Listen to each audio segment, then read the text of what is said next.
नमस्कार मित्रों, स्वागत है संस्कृत ज्योति एकेडमी चैनल में। मैं आज फिर से उपस्थित हुई हूँ एक और नई वीडियो लेकर आप सभी के सामने। लेकिन उससे पहले मैं आप सभी से एक क्षमा याचना करना चाहूँगी, क्योंकि बहुत ही दिन बाद आज फिर से वीडियो डाल रही हूँ। विलम्ब होने के अपने कुछ वजह होते हैं, कुछ व्यक्तिगत कार्य होते हैं और मुझे भी अपने लिए कुछ पढ़ाई लिखाई करनी पड़ती है, तो इसी वजह से विलम्ब होता है। तो दोस्तों क्षमा कीजिएगा।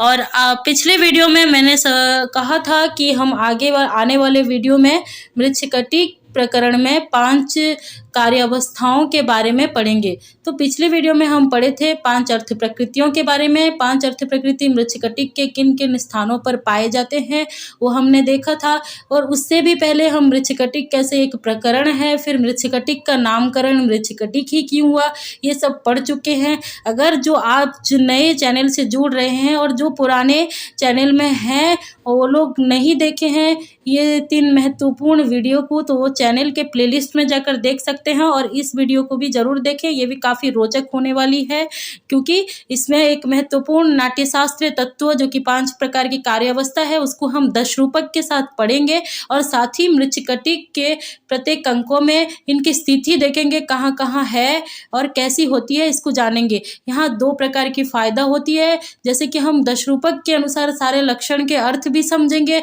और साथ ही उसको मृच्छकटिक में दिखाएंगे भी उदाहरण में। तो दोस्तों बने रहिएगा हमारे साथ। और आपकी एक जानकारी के लिए, खुशी के लिए एक और महत्वपूर्ण सूचना मैं बता दूं कि चैनल के नाम से एक और टेलीग्राम चैनल खुल चुका है। आप उस पे जाके जुड़ सकते हैं। जो भी सामग्री यहाँ पे आप लोगों को सामने रख कर पढ़ाया जाएगा उसकी PDF हम उस चैनल में उपलब्ध करा देंगे। तो कृपया टेलीग्राम से जुड़ें और चैनल को शेयर, लाइक, सब्सक्राइब सब करें। और अपने जो भी दोस्तों को हमारी जानकारी अच्छी लगती है वो हमारा साथ दें। और साथ ही एक और महत्वपूर्ण जानकारी दे दूं कि मुझे मांग आई है कि मैं वेदांत सार पढ़ाऊं, जो कि दर्शन का ग्रंथ है और दर्शन काफ़ी लोगों की ज़रूरत है। इसी को ध्यान में रखते हुए मृच्छकटिक के बाद हम वेदांत सार पढ़ने वाले हैं। अगले कुछ ही दिनों में मृच्छकटिक से जुड़ी और 1-2 वीडियो अपलोड करने के बाद हम वेदांत सार पढ़ेंगे। तो जो भी दर्शन पढ़ने के इच्छुक हैं वो चैनल से जुड़ जाए और लोगों को बताएं कि यहाँ वेदांत सार पढ़ाए जाने वाला है। तो चलिए बिना देर किए अब हम वीडियो को शुरू करते हैं। तो मित्रों अब आप सब देख सकते होंगे कि आज की टॉपिक सामने आ चुकी है। मृच्छकटिक प्रकरण में 5 कार्यावस्थाएं। पिछली वीडियो में हम मृच्छकटिक प्रकरण में 5 अर्थ प्रकृतियों का अवलोकन कर चुके हैं। मृच्छकटिक के किन किन अंकों में किस स्थान पर विभिन्न अर्थ प्रकृति पाए जाते हैं उसका हम विस्तार से अध्ययन कर चुके हैं पिछली वीडियो में। आप सब जाके चैनल के प्लेलिस्ट में देख सकते हैं। तो मृच्छकटिक में आज 5 कार्यावस्थाएं पढ़ेंगे, जो मैंने पहले भी बोला था। तो आज हम पढ़ने वाले हैं मृच्छकटिक प्रकरण में 5 कार्यावस्थाएं। अर्थ प्रकृति, कार्यावस्थाएं, 5 संधि, ये सारे नाटक के नाट्यशास्त्रीय तत्व हैं जो कि नाटक को या रूपकों को, प्रकरणों को जो है संपूर्ण बनाने में सहयोग करते हैं। तो चलिए मित्रों अब हम 10 रूपक के अनुसार सबसे पहले 5 कार्यावस्थाओं को जान लेंगे, उनके लक्षणों को जान लेंगे, फिर अंत में हम मृच्छकटिक में इसके उदाहरण को ढूंढेंगे। तो बने रहिएगा हमारे साथ। 10 रूपक के अनुसार 5 कार्यावस्था। तो कार्यावस्था, और पिछले वीडियो में हम अर्थ प्रकृतियों को पढ़े थे। आने वाले वीडियो में संधि पढ़ेंगे और 5 संधि भी है, 5 कार्यावस्थाएं भी हैं और 5 अर्थ प्रकृति भी है। इन 5 के जोड़ों में क्या फर्क है आप सब भी इस वीडियो को पढ़ने के बाद जानेंगे। और आगे संधि के बारे में तो हम पढ़ेंगे, लेकिन आज हम अर्थ प्रकृति और कार्यावस्थाओं में क्या सब फर्क है वो जान ले पहले। तो अर्थ प्रकृति और कार्यावस्थाओं में फर्क जानने के लिए मैंने यहाँ थोड़ी सी कुछ लिख दी है अर्थ प्रकृतियों के बारे में, फिर हम कार्यावस्थाओं को विस्तार से जानेंगे। तो देखिए, रूपकों में कथानक को अभीष्ट लक्ष्य तक ले जाने वाले तत्व 5 अर्थ प्रकृतियां हैं। अर्थ प्रकृतियां यानी उपाय रूपक के कथानक के फल से संबंधित है। अर्थ प्रकृतियां जो है वो रूपक के कथानक के फल से संबंधित है, अभीष्ट फल से संबंधित है, जो कि रूपक के कथानक को अभीष्ट लक्ष्य तक ले जाती है। यही 5 अर्थ प्रकृतियां जो कि हम पिछले वीडियो में पढ़े हैं। बीज, बिंदु, पताका, प्रक्रिया, कार्य नाम से जो 5 अर्थ प्रकृतियां हैं, तो उसको हम पढ़ चुके हैं। तो अभी हम जो है 5 जो कार्यावस्थाओं को पढ़ेंगे। लेकिन उससे पहले ये कार्यावस्था किस लिए होते हैं, कार्यावस्थाओं की क्या भूमिका है, इसको जानने से पहले पांचों अर्थ प्रकृतियों को थोड़ा सा याद कर लेना जरूरी है, क्योंकि ये सब आपस में जुड़े हुए हैं। तो इन्हीं पांच अर्थ प्रकृतियों में जो अंतिम अर्थ प्रकृति है कथावस्तु में, वो क्या है, कार्य नामक अर्थ प्रकृति। बीज, बिंदु, पताका, प्रकरी, कार्य। तो कार्य नामक अर्थ प्रकृति किसे कहते हैं? जब मुख्य फल की प्राप्ति होती है, मुख्य फल को ही हम कार्य कहते हैं, है ना। तीन प्रकार के जो मुख्य फल हम पढ़े थे कि नाटक या रूपकों में जो तीन प्रकार के मुख्य फल धर्म, अर्थ, काम होते हैं, इनकी प्राप्ति को ही हम कार्य कहते हैं। ये एकानुबंधी हो सकते हैं या अनेकानुबंधी हो सकते हैं। इन्हीं कार्य की संपन्न होने तक, यानी कि मुख्य फल की प्राप्ति होने तक, जो नाटक के हो, प्रकरण के हो, कोई भी रूपक जिसमें पांच प्रकार की कार्य अवस्थाएं पाई जाती है, तो उन रूपकों में शुरुआत से, आरंभ से फल प्राप्ति तक जो नायक, नायिका आदि पात्रों द्वारा विभिन्न प्रकार के व्यापार किए जाते हैं, विभिन्न प्रकार के कार्य किए जाते हैं ताकि फल की प्राप्ति हो सके, उन्हीं कार्यों की पांच प्रकार की अवस्थाएं मानी जाती है। ठीक है, उन्हीं कार्यों की पांच प्रकार की अवस्थाएं मानी जाती है। ये पांच, इन्हीं को हम पांचों कार्यावस्था कहते हैं। पांच कार्यावस्थाएं इन्हीं को कहा जाता है। तो यहाँ नोट करने वाली बात है, अर्थ प्रकृति और पांच कार्यावस्थाओं में, पांच अर्थ प्रकृति भी तो पांच है, जो बीज, बिंदु, पताका, प्रकरी, कार्य नाम से है, और कार्यावस्थाएं भी पांच है, आरंभ, यत्न, प्राप्त्याशा, नियताप्ति, फलागम नाम से है। लेकिन इन पांचों के जोड़े में फर्क क्या है ना, अर्थ प्रकृतियां जो है कथानक के फल है, फल के उपाय हैं अर्थ प्रकृतियां। ये नोट करने वाली बात है। अर्थ प्रकृतियां क्या है, कथानक के जो फल होते हैं ना, उनके उपाय हैं अर्थ प्रकृतियां। इसीलिए तो कहा गया अर्थ प्रकृति। अर्थ अर्थात क्या है, अर्थ का मतलब है प्रयोजन यानी फल, और प्रकृति का अर्थात है हेतु, जो फल प्राप्ति का हेतु है उसे हम अर्थ प्रकृति कहते हैं। फल प्राप्ति का हेतु ही उपाय है। तो उपाय क्या है, अर्थ प्रकृति, जो कि कथानक के फलों का उपाय है। पांच प्रकार की कार्यावस्था क्या है न, फल प्राप्ति के लिए नायक आदि द्वारा जो किए जाने वाले व्यापार हैं, जो फल प्राप्ति के लिए। जैसे कि मैं एक उदाहरण दूं, हमको कोई आम खाने की इच्छा होती है, तो हम आम खाने के लिए, आम रूपी फल को प्राप्त करने के लिए हम आम के पेड़ लगाते हैं, उसकी देखभाल करते हैं। इसी प्रकार विभिन्न प्रकार के कार्य करते हैं। और उसी तरह रूपकों में जो मुख्य फल होते हैं, धर्म, अर्थ, काम रूपी जो मुख्य फल होते हैं, उन्हीं फल को प्राप्त करने के लिए आरंभ से पात्रों द्वारा, नायक, नायिका द्वारा विभिन्न प्रकार के कार्य किए जाते हैं। और उन्हीं कार्यों की पांच प्रकार की अवस्थाएं हैं। तो कार्य की पांच प्रकार की कार्यावस्था क्या है, नायक, नायिका के व्यापार से संबंधित है, पात्रों की व्यापार से संबंध है। किंतु अर्थ प्रकृतियां किससे संबंध रखती है, वो नाटकों की, वो रूपकों की, वो कथानक के फल से संबंध रखती है।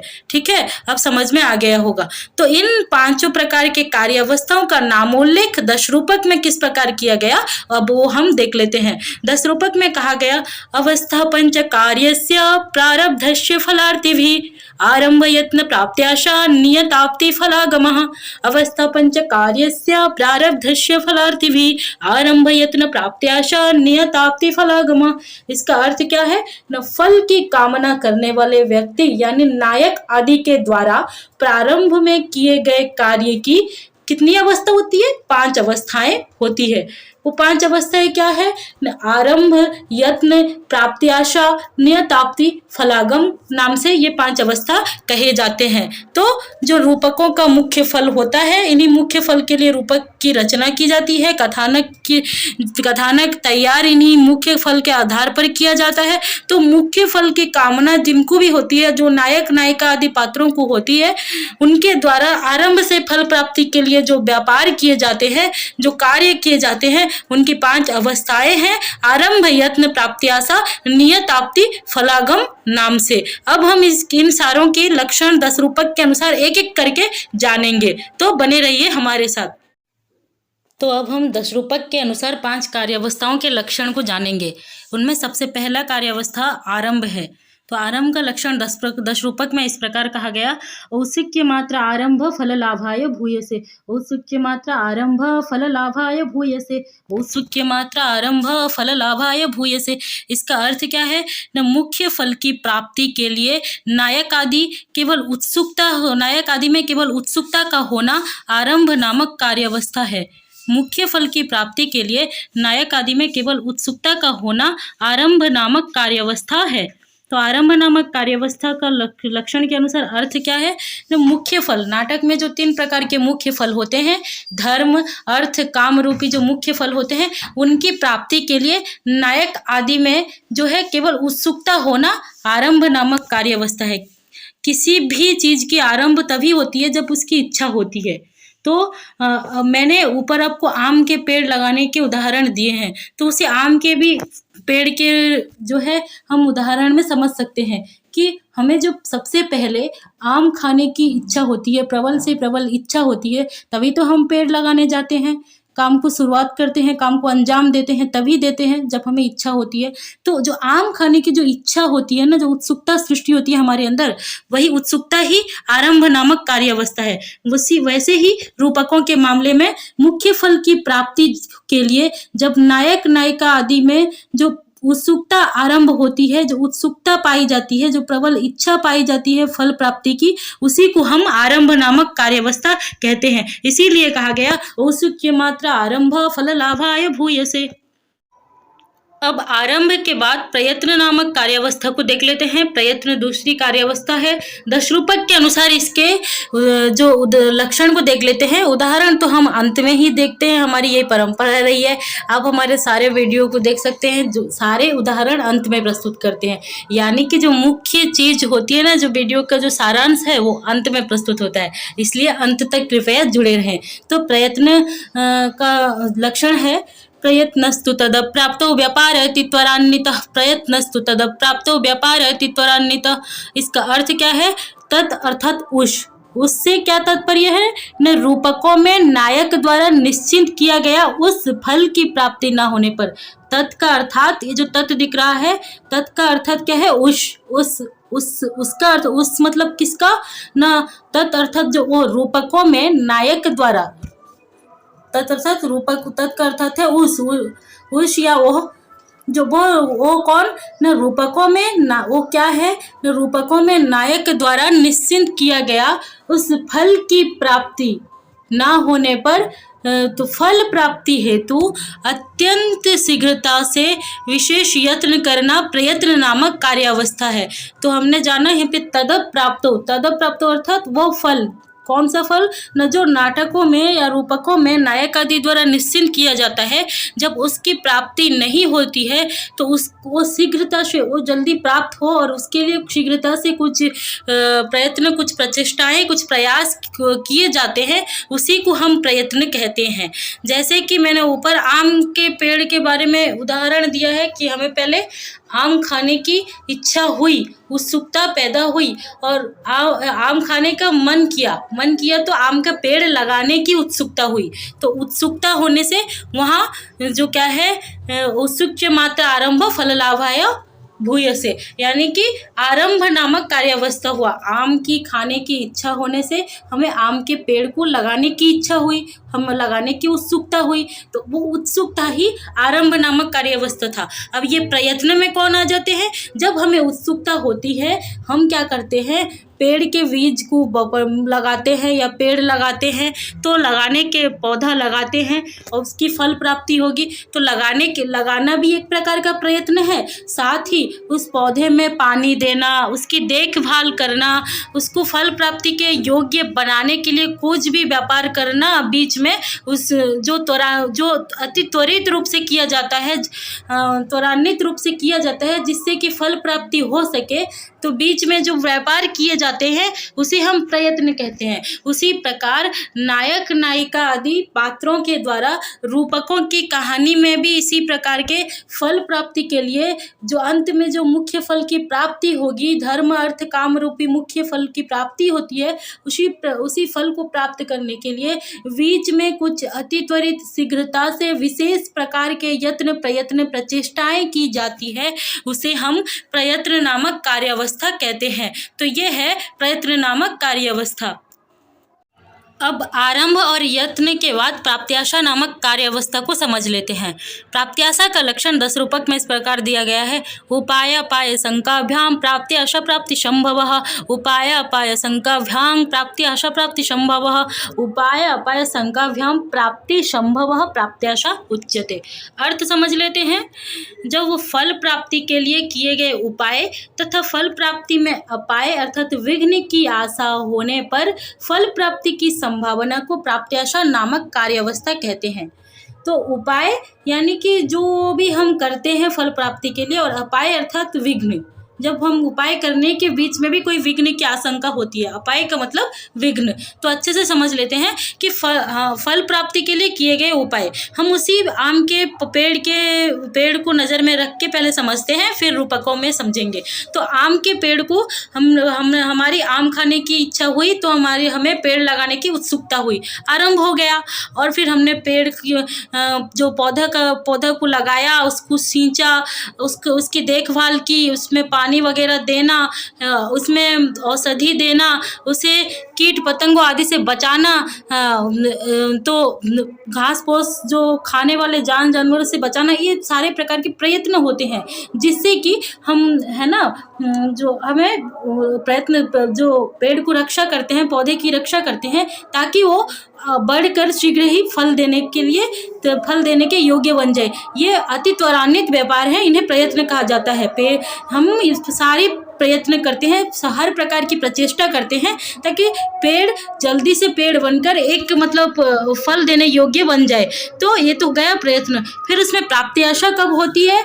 जब हम इसी प्रयत्न में लगे रहते हैं, विभिन्न प्रकार के उपाय करते रहते हैं कि पेड़ जल्दी से बड़ा हो जाए, उसमें औषधि देते हैं, उसको है ना हर जो शाकाहारी जीव जंतु से उसको बचाते हैं, उसमें निरंतर सिंचन करते हैं, जल देते हैं। इन्हीं उपायों को करने के बीच ये व्यापार तो प्रयत्न कहलाते हैं। ये जो सारे उपाय करते हैं, इन्हीं उपायों के बीच कभी कभी कोई विघ्न भी आ सकता है, विघ्न की आशंका पैदा होती है कि हम तो इतना करते हैं, हो सकता है कभी फिर कोई जलवायु की परिस्थिति में कोई बदलाव आने से है ना पौधे को कोई बीमारी आ जाए, या फिर कुछ हो जाए कि कोई शाकाहारी जंतु आके उसे खा जाए, या फिर फल ही ना फले। ऐसे उपाय करने के बीच में अगर कोई विघ्न की आशंका हो और फिर भी मन में एक संभावना रहे कि निश्चय ही फल प्राप्त होगी, अंत में जब पेड़ फल देने योग्य बनेगी और फल प्राप्ति होगी, ऐसी संभावना बनी रहे, उपाय और अपाय के बीच यानी उपाय और विघ्न की आशंका के बीच जब फल प्राप्ति की संभावना बनी रहे, तो हम उसे प्राप्त्याशा नामक कार्यावस्था कहते हैं। वैसे ही रूपकों में भी समझना चाहिए। जब मुख्य फल की प्राप्ति के लिए विभिन्न प्रकार के प्रयास विभिन्न प्रकार के उपाय किए जाते हैं, उन्हीं उपायों के बीच में जब कोई विघ्न की आशंका होते हुए भी फिर भी फल प्राप्ति की संभावना बनी रहती है, तो हम उसे उपाय जो प्राप्त्याशा नामक कार्यावस्था कह सकते हैं। तो इसीलिए कहा गया उपाय अपाय शंकाभ्याम प्राप्त्याशा प्राप्ति संभव। अब हम नियताप्ति नामक तीसरी कार्यावस्था को देख लेते हैं, जो कि 10 रूपक के अनुसार देखेंगे, और इनके उदाहरण तो अंत में प्रस्तुत किए जाएंगे, इसलिए अंत तक जुड़े रहिए। नियताप्ति अपाय भावतः प्राप्तिर नियताप्ति ही सुनिश्चित अपाय भावतः प्राप्तिर नियताप्ति ही सुनिश्चित अपाय भावतः प्राप्तिर नियताप्ति ही सुनिश्चित।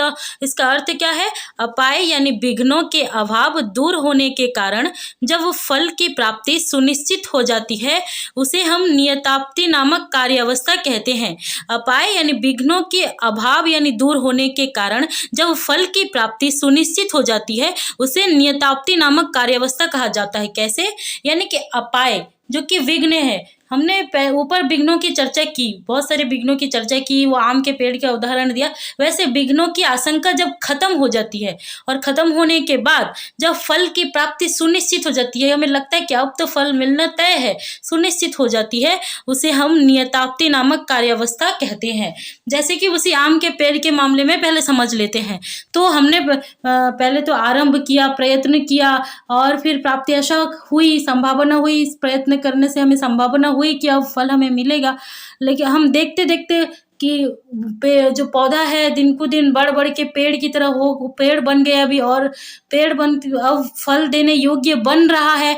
अब तो हम जब देख चुके हैं कि हमारा पौधा इतना बढ़ चुका है और फल देने योग्य हो गया है, कब तो उसमें हम देखते हैं कि अगर आम के जो छोटे छोटे बॉल होते हैं वो निकल रहे हैं, तो इससे हमें क्या होता है, हमें सुनिश्चित हो जाता है अब तो हमारा आम खाना तय है, अब आम खाना निश्चित है, फल प्राप्ति निश्चित है। हम देख लेते हैं जब पौधा पेड़ में परिणत हो जाता है और उसमें आम के फूल निकलते हैं, बॉल निकलते हैं, उससे देख के हम सुनिश्चित कर लेते हैं अब तो खाना तय है, अब तो फल प्राप्ति निश्चित है।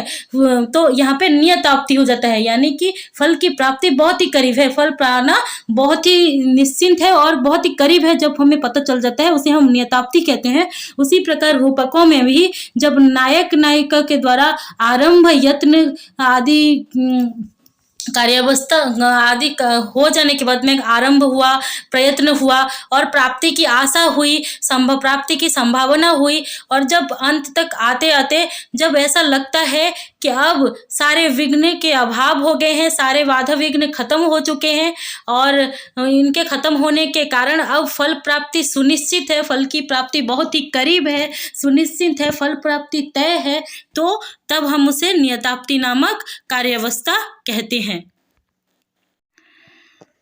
फलागम या फलयोग को अब देख लेते हैं कि अंतिम कार्यवस्था है। दश रूपक के अनुसार इसका लक्षण इस प्रकार है। समग्र फल संपत्ति ही फल योगे यथोदितः, समग्र फल संपत्ति ही फल योगे यथोदितः, अर्थात रूपकों में धर्म, अर्थ, काम रूपी मुख्य फलों का समग्र रूप से प्राप्त होना फल योग या फलागम कहलाता है। रूपकों में धर्म, अर्थ, काम रूपी जो मुख्य फल की चर्चा आज तक अभी तक हम करते आए हैं, पिछली वीडियो में भी हम किए थे। अर्थ प्रकृति जब बता रहे थे, कार्य नामक अर्थ प्रकृति को बताते वक्त कहा गया था कि तीन मुख्य फल होते हैं, धर्म और अर्थ, काम। इन तीनों को ही, तीनों की प्राप्ति ही कार्य है, ये तीनों मुख्य फल ही कार्य है। तो रूपकों में जब इन तीनों प्रकार के फल की एक साथ समग्र रूप से प्राप्ति हो जाए तब उसे फलयोग या फलागम कहते हैं, फलागम कहते हैं। अगर हम इसे अपनी रोजमर्रा की जिंदगी से मिलाते हुए वही आम की पेड़ को देखें, तो जब आम के वृक्ष में, आम के पेड़ में जब आम हो जाते हैं, पूर्ण रूप से पक जाते हैं, खाने योग्य हो जाते हैं और हम उसे तोड़ लेते हैं और फिर तोड़कर उसे खाते हैं, तो हमें जो हम उसका स्वाद लेते हैं तो हमें समग्र फल की प्राप्ति होती है। उसी प्रकार रूपकों में जो नायक नायिका आदि के द्वारा प्रारंभ से जो आरंभ, यत्न, प्राप्ति आशा, नियताप्ति रूपी कार्यावस्था की स्थिति में रहते हुए, सारे कार्य को करते हुए, सारे व्यापार को करते हुए, जो अंत में जब फलागम, फलयोग होता है, समग्र फल की प्राप्ति होती है, तब फलागम या फलयोग नामक कार्यावस्था होता है और इसी के साथ रूपक की कथा वस्तु भी पूर्ण होती है। तो हम इस सब का उदाहरण आगे मृच्छकटिक में सबको समन्वित करते हुए देखेंगे। बने रहिए हमारे साथ। ये था फलागम नामक कार्यावस्था। एक बार और फिर से देख लेते हैं। समग्र फल संपत्ति फल योगे यथोदिता। मृच्छकटिक प्रकरण में हम सारे कार्यावस्थाओं के अब उदाहरण देखेंगे, क्योंकि हमने ऊपर सारे कार्यावस्थाओं के लक्षण 10 रूपक के अनुसार देख लिए।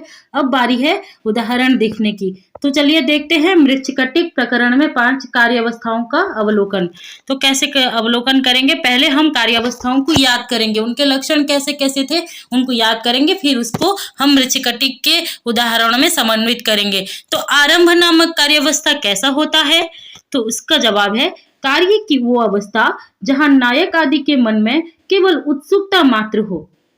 हाँ, कार्य की वह अवस्था जहाँ नायक आदि के मन में, नायक आदि से रूपक में नायक आदि की भूमिका होती है, नायक आदि ही रूपक के पात्र होते हैं, तो नायक ही मुख्य पात्र है और नायक आदि के मन में केवल उत्सुकता मात्र होना ही जो कार्य की आरंभ नामक अवस्था है ना मित्रों। कार्य की आरंभ नामक अवस्था, इसको भी हम लक्षण में भी पढ़ चुके हैं, तो उम्मीद है समझ सकते होंगे आप लोग। इसके उदाहरण को देख लेते हैं। मृच्छकटिक प्रकरण में प्रथम अंक में चारुदत्त के घर अंधेरे में वसंत सेना का प्रवेश करना तथा परस्पर उत्सुकतापूर्ण वार्तालाप करना वही आरंभ नामक कार्यावस्था है। गौर करने वाली बात है, जो उत्सुकतापूर्ण लिखी गई है ना, यही गौर करने वाली बात है कि मृच्छकटिक प्रकरण में जो प्रथम अंक में चारुदत्त के घर अंधेरे में बसंत सेना प्रवेश करती है और वहीं उत्सुकता कहाँ नजर आती है, जब वो लोग बात करते हैं। तो उत्सुकतापूर्ण का वार्तालाप करना ही कार्य आरंभ नामक कार्यावस्था है। अब इसकी समन्वय को देख लेते हैं। तो मृच्छकटिक प्रकरण में प्रथम अंक में सकार आदि जब वसंत सेना का पीछा करते हैं, तब वह खुद को बचाते हुए अंधेरे में मौका पाकर चारुदत्त के घर में प्रवेश करती है। तब उसे अपनी दासी समझकर चारुदत्त उस पर सुगंधित दुपट्टा डाल देता है और अपने पुत्र को उस दुपट्टे को ओढ़ाने को बोलता है। तब उस दुपट्टे को सूंघ कर चारुदत्त के यौवन के प्रभाव को जानकर वसंत सेना खुश हो जाती है। जब पता चलता है कि रदनिका वो रदनिका नहीं है, जब पता चलता है कि वह रदनिका नहीं है, कौन? वसंत सेना।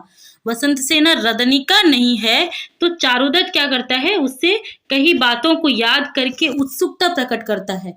पहले जो बातें उससे बोला होता है ना, जो वसंत सेना से कि अपने पुत्र को सुगंधित दुपट्टा उड़ाने को कहता है, वो दुपट्टा जो उड़ाने को बोलता है ना, तो वो जो पहले बातें उससे बोल चुका है, तो उसको याद करके पहले उसके मन में कुछ उत्सुकता पैदा होती है, उत्सुकता प्रकट करता है। और जब वास्तव स्थिति आती है कि वास्तविक घटना सामने आती है कि वो मदनिका नहीं है, वो कोई और है या फिर वसंत सेना है, तो वास्तविक स्थिति आती है, तो तब दोनों वसंत सेना और चारुदत्त तब दोनों एक दूसरे से औपचारिकता को ध्यान में रखते हुए क्षमा मांगते हैं और चारुदत्त कहता है कि तिष्ठतु प्रणयः। आप इस पंक्ति को मृच्छकटिक में भी देख सकते हैं। चारुदत्त कहता है तिष्ठतु प्रणयः। यहाँ दोनों के वार्तालाप में उत्सुकता प्रकट होती दिखाई देती है। मतलब इन दोनों की वार्तालाप में अगर वहाँ आप विस्तार से पढ़ेंगे प्रकरण के अंदर, तो आपको पता चलेगा कि दोनों नायक नायिका के वार्तालाप में उत्सुकता प्रकट हो रही है, तो उत्सुकता प्रकट होती दिखाई देती है। अतः यहाँ आरंभ नामक कार्यावस्था है, ये कार्य स्थान हो गया है, कार्यावस्था है, आरंभ नामक कार्यावस्था यही है। फिर प्रयत्न नामक कार्यावस्था के उदाहरण भी देख लेते हैं। प्रयत्न नामक कार्यावस्था में क्या होता है? तो प्रयत्न नामक कार्यावस्था में लक्षण के अनुसार क्या होता है? तो प्रयत्न तो अति त्वरान्वित व्यापार होता है। प्रयत्न क्या होता है? अति त्वरान्वित व्यापार होता है। कब? जब फल की प्राप्ति नहीं हुई हो। जब फल की प्राप्ति नहीं हुई हो, प्रयत्न ही अति त्वरान्वित व्यापार होता है। निष्कर्ष यह है कि उत्सुकता प्रकट होने के बाद फल प्राप्ति के लिए शीघ्रता से जो व्यापार किया जाता है वही यत्न है। उत्सुकता प्रकट होने के बाद यानी कि आरंभ नामक कार्यावस्था के तुरंत बाद फल की प्राप्ति के लिए शीघ्रता से जो व्यापार किया जाता है वही यत्न यानी प्रयत्न है। इसका उदाहरण देख लेते हैं। उदाहरण क्या है? मृच्छकटिक प्रकरण में प्रथम अंक में अलंकार न्यास की घटना से लेकर पंचम अंक तक यही स्थिति चलती है। मृच्छकटिक प्रकरण में प्रथम अंक जो कि अलंकार न्यास की घटना प्रथम अंक में होती है, तो उस अलंकार न्यास की घटना से लेकर पंचम अंक तक यही स्थिति चलती है। अर्थात प्रयत्न नामक कार्यावस्था प्रकरण में इन्हीं हिस्सों में दिखाई देती है। ठीक है, अब उदाहरण को विस्तार से समन्वय करके समझ लेते हैं। मृच्छकटिक प्रकरण के प्रथम अंक से फल प्राप्ति के लिए नायक नायिका द्वारा नाना प्रकार के प्रयत्न किए गए हैं। इनकी शुरुआत इस प्रकार होती है। प्रथम अंक में चारुदत्त की प्रणय प्रार्थना जो करता है चारुदत्त, वसंत सेना उसे स्वीकार नहीं करती। प्रणय प्रार्थना कब करता है? आप कहेंगे कि प्रणय प्रार्थना कब किया चारुदत्त ने?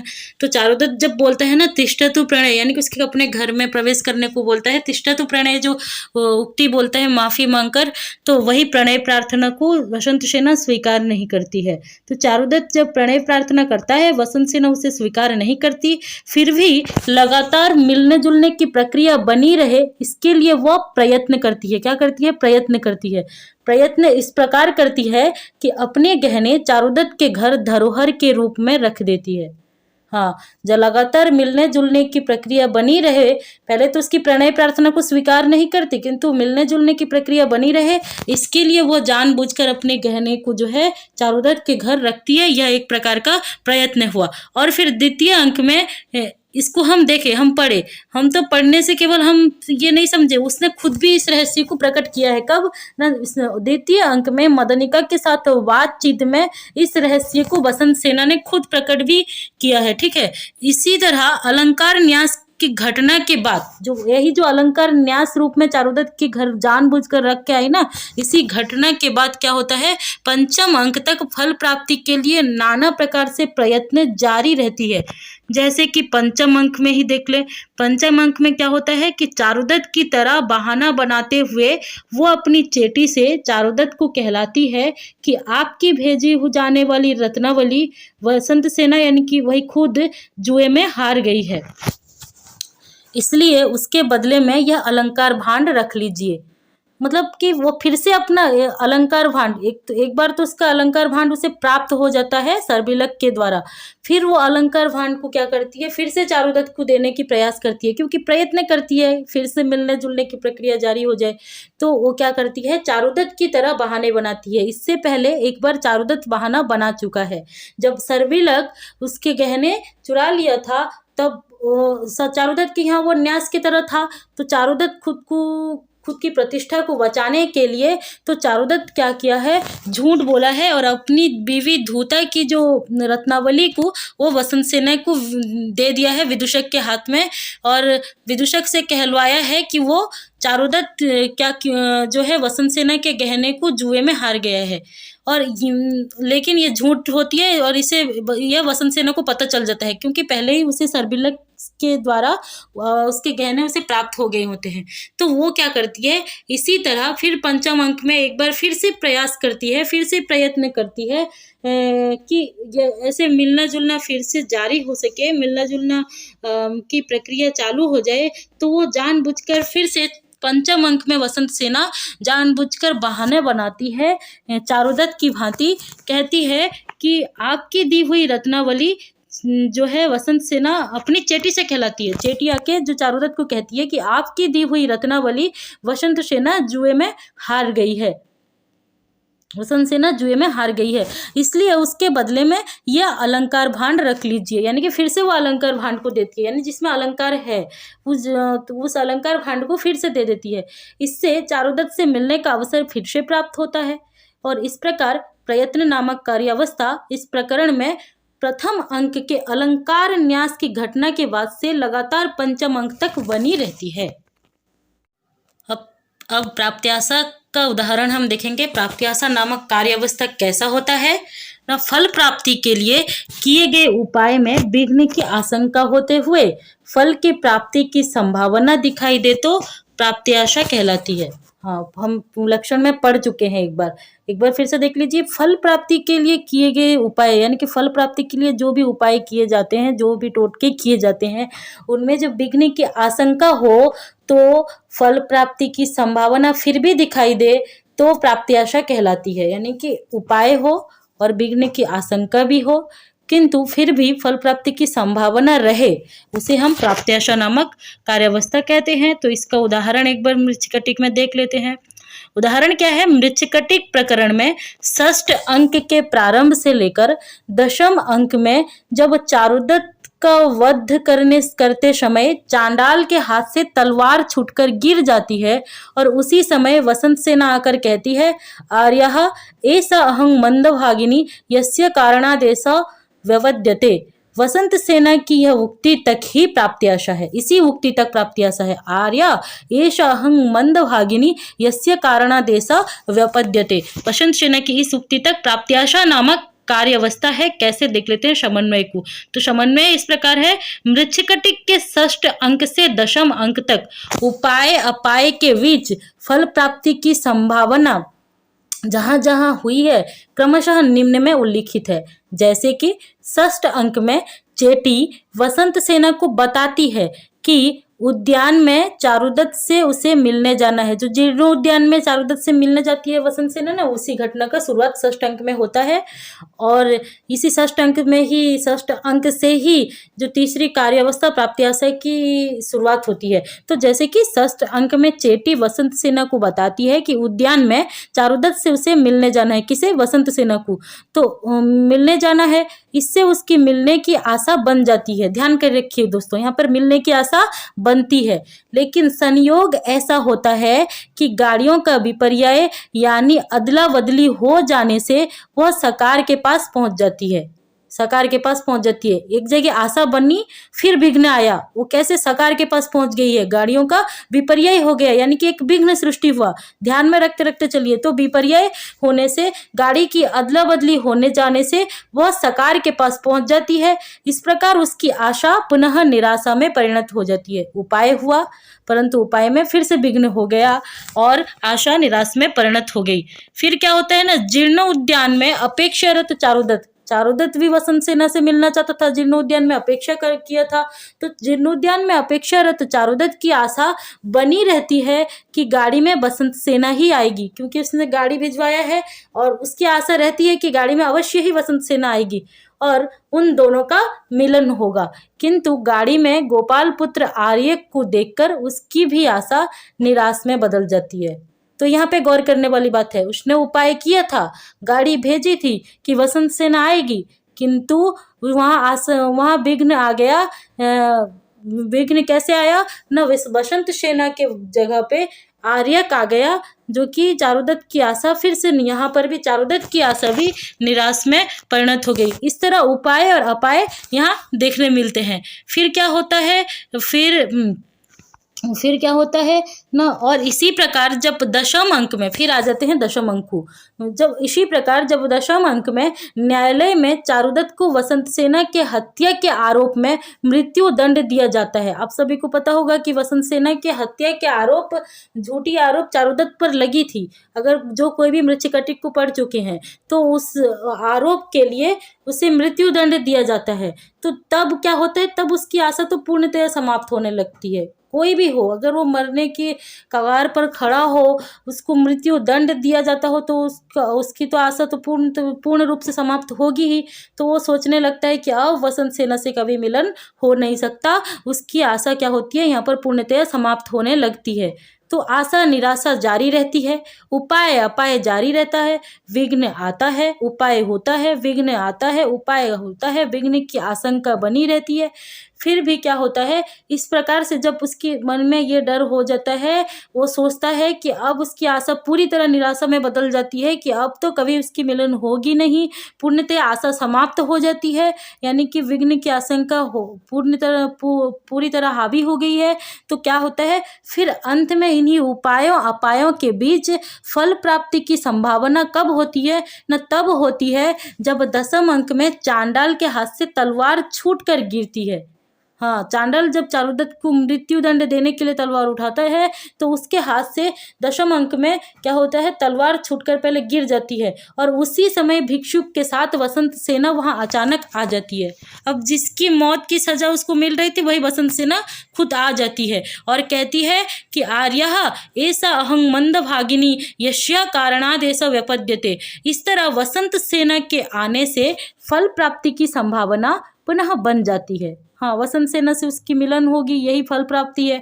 और फिर उसकी वो मृत्यु दंड से बचेगा, उसकी विघ्न दूर होगी, तो फल प्राप्ति आसानी से होगी। तो वसंत सेना के आ जाने से तो इसके फल प्राप्ति की संभावना फिर से बन जाती है। तो उपाय तथा अपाय की आशंका के बीच फल प्राप्ति की संभावना बनने से यहीं तक क्या होता है, प्राप्ति आशा नामक कार्यावस्था है। उपाय अपायों के बीच फल प्राप्ति की संभावना यहाँ होती है। आपने देखा किस प्रकार आशा, निराशा, उपाय, अपाय, विघ्न की आशंका सबके होने के बावजूद फिर से फल प्राप्ति की संभावना बनी। तो यहाँ पे क्या हुआ, प्राप्ति आशा नामक कार्यावस्था है। अब नियताप्ति नामक कार्यावस्था कब होती है, तो नियताप्ति के उदाहरण देखने जा रहे हैं मृच्छकटिक में। तो एक बार याद कर लेते हैं, नियताप्ति नामक कार्यावस्था कब होती है न, उपाय यानी विघ्नों की समाप्ति हो जाने पर, उपाय नहीं सॉरी अपाय, अपाय यानी विघ्नों की समाप्ति हो जाए और उसके बाद जब फल प्राप्ति का पूर्ण निश्चय हो जाए तब नियताप्ति नामक कार्यावस्था होती है। विघ्नों की समाप्ति हो जाए, विघ्न दूर हो जाए और फल प्राप्ति होगी ही ऐसा तय लगे, फल प्राप्ति सुनिश्चित हो जाए, तब क्या होता है, नियताप्ति नामक कार्यावस्था होती है। उदाहरण के लिए मृच्छकटिक प्रकरण में 10वें अंक में जब चारुदत्त को मृत्यु दंड से मुक्त करने के बाद धीरे धीरे सभी प्रकार के विघ्नों का नाश होता है और फल प्राप्ति सुनिश्चित होती है, तब नियताप्ति नामक कार्यावस्था पाई जाती है। इसका समन्वय देख लेते हैं विस्तार से उदाहरण को समझने के लिए। तो 10वें अंक में चांडाल की एक उक्ति है, त्वरितम का पुनरेसांग सपतता चिकुरा भारेण। इस के आगे चारुदत्त के प्राणों की रक्षा होती है। कैसे न, इसके आगे चारुदत्त के प्राणों की रक्षा होती है और फिर उसकी जो मृत्यु दंड होती है ना, उसको कैंसिल कर दिया जाता है, उसकी मृत्यु दंड को हटा दिया, मतलब बसंत सेना के आ जाने से उसकी मृत्यु दंड रद्द हो जाती है। तो फिर क्या होता है न, फिर उसके बाद राजा पालक के मारे जाने पर, उसके बाद राजा पालक को मारा जाता है। मारे जाने पर असहाय होकर जो सकार, जो कि प्रतिनायक था कहानी का, शकार क्या करता है, चारुदत्त के शरण में आ जाता है। इस तरह सभी विघ्न बाधाएं दूर हो जाती है और फल प्राप्ति का निश्चय हो जाता है और साथ ही नियताप्ति की सभी लक्षण यहाँ घटित होता हुआ दिखाई देता है। अतः यहाँ नियताप्ति नामक कार्यावस्था है जब सभी प्रकार के विघ्न नाश हो जाते हैं। चारुदत्त मृत्युदंड से बच जाता है और जो कि सबसे बड़ा विघ्न अत्याचारी राजा पालक मर जाता है, उसको मार दिया जाता है और चारुदत्त का प्रतिनायक सकार आकर चारुदत्त के शरण में गिरता है। तो उसके बाद में क्या होता है, सारे विघ्न आस्ते आस्ते समाप्त हो जाते हैं। सारे विघ्न जो है आहिस्ता आहिस्ता समाप्त हो जाते हैं और विघ्न के समाप्त होते ही फल प्राप्ति पूरी तरह सुनिश्चित हो जाती है। तो यहाँ पे नियताप्ति की सारी लक्षण घटित हो रही है, तो यहीं पे नियताप्ति नामक कार्यावस्था है। अब हम पहुंच गए हैं फलयोग या फलागम की ओर, यानी कि अंतिम कार्यावस्था फलयोग या फलागम के उदाहरण को अब हम मृच्छकटिक में देखेंगे। तो 10 रूपक के अनुसार जो इसके लक्षण थे इसको थोड़ा सा याद कर लेते हैं कि फलयोग अथवा फलागम कैसा होता है, किसे कहते हैं, जब कार्य का संपूर्ण फल प्राप्त हो, जब कार्य का संपूर्ण फल प्राप्त हो जाता है तब उसे फलागम नामक कार्यावस्था कहा जाता है। संपूर्ण फल प्राप्त हो जाता है, जो संपूर्ण मुख्य फल होती है ना कहानी में, वो जब संपूर्ण रूप से प्राप्त हो जाती है तब उसे हम फलागम नामक कार्यावस्था कहते हैं। इसी को फलयोग भी कहते हैं। इसका उदाहरण क्या है, मृच्छकटिक प्रकरण में 10वें अंक में राजा आर्यक द्वारा वसंत सेना को चारुदत्त की वधू घोषित करना और इस तरह चारुदत्त वसंत सेना का मिलन ही यहाँ फलागम है। जी हाँ, यही जो बसंत सेना को वधू घोषित किया जाता है ना, यही तो कार्य नामक अर्थ प्रकृति भी है और कार्य ही मुख्य फल को कहा जाता है। और जब मुख्य फल की प्राप्ति हो तो उसे समग्र रूप से मुख्य फल की प्राप्ति हो जाए तो उसे हम फलागम या फलयोग कहते हैं। तो यही जब बसंत सेना को जो राजा आर्यक के द्वारा चारुदत्त के वधू के रूप में घोषित किया जाता है, तभी हम यहाँ फलागम या समग्र फल की संपत्ति यानी समग्र फल की प्राप्ति हो जाती है और समग्र फल की प्राप्ति होने से फलयोग यानी फलागम नामक कार्यावस्था होता है। तो उसका समन्वय देख लेते हैं। 10वें अंक में जब चारुदत्त उचित समय पर पहुंचकर अपनी पत्नी धूता को अग्निदाह से बचा लेता है, उसी समय वसंत सेना को लक्षित करके सर्विलक के कहता है, आर्य वसंत सेने परितुष्टो राजा भवतिं वधू शब्देना अनुगृह्णति। इस प्रकार कथानक का संपूर्ण फल यही प्राप्त हो जाता है। इस प्रकार कथानक का संपूर्ण फल की यहाँ प्राप्ति होने से मृच्छकटिक प्रकरण में यही फलागम या फलयोग का उदाहरण है। तो दशम अंक में चारुदत्त अपनी पत्नी को उचित समय में पहुंचकर अग्निदाह से बचाता है, क्योंकि जब चारुदत्त के ऊपर मृत्युदंड घोषित किया गया था तब उसकी पत्नी धूता सती होने जा रही थी। अग्नि में जलकर पहले चारुदत्त से पहले सती होने की प्रयास कर रही थी, परंतु वसंत सेना के आ जाने से तो चारुदत्त की मृत्युदंड जो है रद्द हो गई। चारुदत्त को और मृत्युदंड नहीं मिला, चारुदत्त की प्राण बच गई। और ये बात से अनजान धूता फिर भी अग्नि में जो प्रवेश करने जा रही थी तो उसे अग्निदाह से बचा लेता है उचित समय में आकर चारुदत्त। और उसी समय जो है सर्विलक राजा आर्यक की घोषणा को घोषित करते हुए कहता है, आर्य वसंत सेने परितुष्टो राजा भवतिं बधू शब्देन अनुगृह्णाति, यानी कि राजा ने वसंत सेना को जो है चारुदत्त के वधू के रूप में स्वीकार कर लिया है। इस प्रकार की घोषणा के साथ वसंत सेना और चारुदत्त का मिलन हो जाता है। वसंत सेना की और मनोकामना, चारुदत्त की मनोकामना पूर्ण हो जाती है और समग्र फल की प्राप्ति यही होती है। और समग्र फल की प्राप्त होने से यही फलयोग या फलागम नामक कार्यावस्था का उदाहरण है मृच्छकटिक प्रकरण में। तो ये थी आज की वीडियो, ये था आज का पाठ। उम्मीद है आप सभी को अच्छा लगा होगा दोस्तों। अगर अच्छा लगा तो आप लोग ज़्यादा से ज़्यादा शेयर करें। मेरे पढ़ाने के तरीके अगर अच्छे लगे तो आप लोग चैनल को सब्सक्राइब करें और बेल आइकन को दबाएं, ताकि आपको ऐसे ज्ञानवर्धक जानकारी मिलती रहे। आपको सूचना पहले भी दी हूँ, अभी भी दे रही हूँ कि हम कुछ दिनों में वेदांत सार को पढ़ने वाले हैं, जो कि दर्शनों का ग्रंथ है। और वेदांत सार पढ़ेंगे क्योंकि मुझे मांग आई है। तो आप लोग जो भी वेदांत सार पढ़ना चाहते हैं, मैं इसी तरीके से वेदांत सार पढ़ाऊंगी। तो आप चैनल से जुड़े और अपने मित्रों को जोड़ें जिनको आवश्यकता है दर्शन आदि पढ़ने की इस तरह से, तो वो हमारे चैनल से जुड़ सकते हैं। धन्यवाद मित्रों, जो भी वीडियो को अंत तक देखें और हमारे चैनल को सब्सक्राइब करें और जुड़िए संस्कृत ज्योति अकेडमी चैनल से। और संस्कृत ज्योति अकेडमी के फेसबुक और टेलीग्राम चैनल से भी आप लोग जुड़ सकते हैं। टेलीग्राम के लिंक इस PDF में है और मैं डिस्क्रिप्शन में भी दे दूंगी, आप यहाँ जुड़ सकते हैं। और यहाँ इसी चैनल में, इसी टेलीग्राम चैनल में आपको सारी PDF जो भी सामग्री यहाँ पढ़ाई जाएगी उसकी PDF वहाँ उपलब्ध कराई दी जाएगी। तो आप चैनल से जुड़ जाएं, टेलीग्राम चैनल से जुड़ जाएं और साथ ही आप हमारे फेसबुक से भी जुड़ सकते हैं। तो आज के वीडियो में इतना ही। बने रहने के लिए धन्यवाद मित्रों, सादर प्रणाम, नमस्कार।